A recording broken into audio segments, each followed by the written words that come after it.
ہمارے اس channel MU Qasmi کو subscribe کریں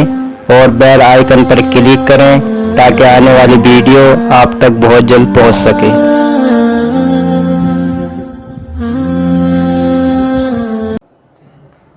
بسم اللہ الرحمن الرحیم۔ محترم دوستو، آج آپ کے سامنے روزے سے متعلق کچھ باتیں عرض کرنی ہیں کہ کن وجوہات کی بنیاد پر کن چیزوں سے روزہ فاسد ہو جاتا ہے، روزہ ٹوٹ جاتا ہے، اور کون سی ایسی وجوہات ہیں، کون سی ایسی چیزیں ہیں جن سے روزہ نہیں ٹوٹتا۔ ہمارے بہت سارے روزے دار اس سلسلے میں بہت تشویش میں مبتلا رہتے ہیں، بہت احباب کی طرف سے سوال بھی کیا جاتا رہا ہے۔ اس لیے میں آپ کو یہ بتلاتا چلوں کہ روزہ اصل نام ہے کھانے پینے اور قوت شہوانیہ، نفسانی خواہشات سے رکنے کا۔ کھانے پینے اور شہوانی خواہشات پر قابو پانے کا نام روزہ ہے۔ یعنی صبح صادق سے ختم سحری سے غروب آفتاب تک نہ کسی چیز کا کھانا نہ کسی چیز کا پینا، اور اپنی نفسانی جائز خواہشات کو قابو میں رکھنا۔ یعنی جو اللہ تعالیٰ نے ہر مرد اور عورت کو جائز طریقے سے اپنی نفسانی خواہشات کو پورا کرنے کی اجازت دی ہے، یعنی شوہر اور بیوی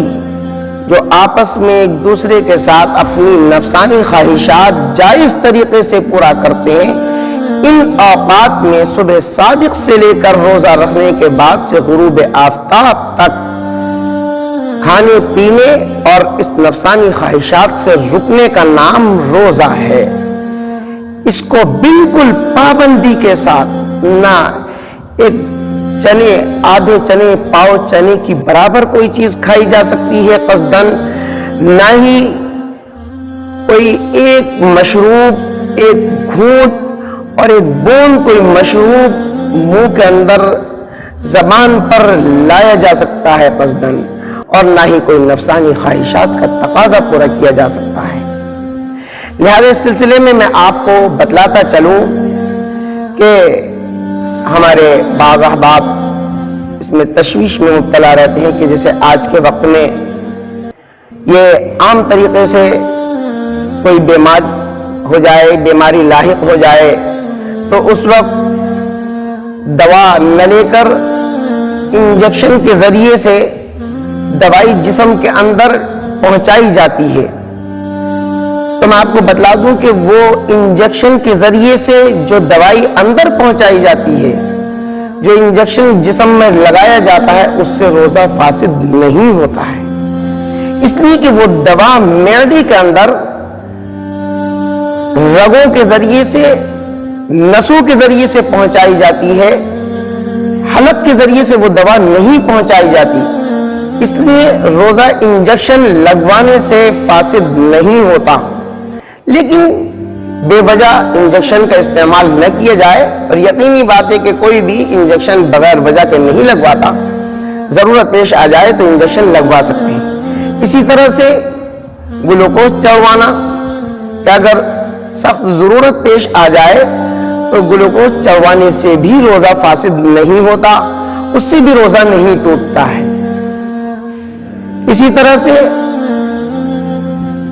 قے آنا، بہت سارے لوگ قے کے سلسلے میں، کیونکہ رمضان میں اکثر سحری میں لوگ پیٹ بھر کر کھانا کھاتے ہیں، تو اس کے بعد میں اکثر یہ پریشانی پیش آ جاتی ہے، قے ہو جاتی ہے، لوگ تشویش میں مبتلا رہتے ہیں کہ اس سے روزہ ٹوٹا یا نہیں ٹوٹا۔ تو اس میں کچھ تفصیل ہے۔ تفصیل یہ ہے کہ اگر کسی نے قے خود بخود کی ہے، یعنی اپنے کسی عمل سے منہ میں ہاتھ ڈالا یا کچھ اس طرح کا عمل کیا، زیادہ کھنکارا جس سے قے ہو گئی، خود بخود قے والا عمل کیا اور وہ منہ بھر کے قے ہو گئی، تو اس سے روزہ فاسد ہو جائے گا۔ لیکن اگر کسی کو خود بخود قے ہو جاتی ہے، اس کا کوئی عمل اس میں نہیں ہے،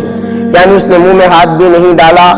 اس نے کوئی ایسا عمل بھی نہیں کیا جس سے اسے قے ہو جائے، اللہ کی طرف سے بغیر کسی اس کا جی متلایا اور جی متلا کر اس کو قے ہو جاتی ہے، تو بغیر اس کے کسی عمل کے قے ہو جاتی ہے، تو اس خود بخود قے ہو جانے سے روزہ فاسد نہیں ہوتا۔ تو دونوں چیزیں الگ الگ ہیں، ایک تو خود بخود قے ہو جانا، اس سے روزہ فاسد نہیں ہوتا، لیکن اگر قے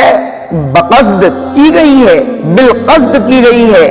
جان بوجھ کر قے کی گئی ہے، تو اس شکل میں روزہ فاسد ہو جاتا ہے، روزہ ٹوٹ جاتا ہے۔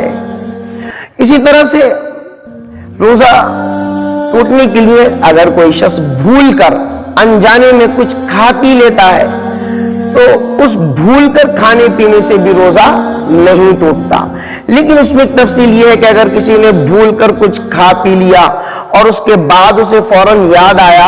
اور اس نے اس شبے میں کہ اب تو اسے معلوم نہیں تھا اور اس شبے میں اس نے کچھ کھا لیا پھر جان بوجھ کر کہ اب تو میرا روزہ ٹوٹ گیا، تو اس وقت اس کا روزہ نہیں ٹوٹا تھا، لیکن اب بعد میں جو اس نے جان بوجھ کر کھایا ہے اب اس کا روزہ ٹوٹ جائے گا۔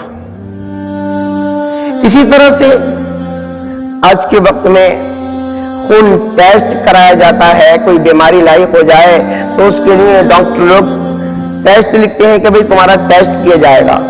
تو ٹیسٹ کے لیے جو خون نکالا جاتا ہے اس خون کے نکلنے سے بھی روزہ نہیں ٹوٹتا،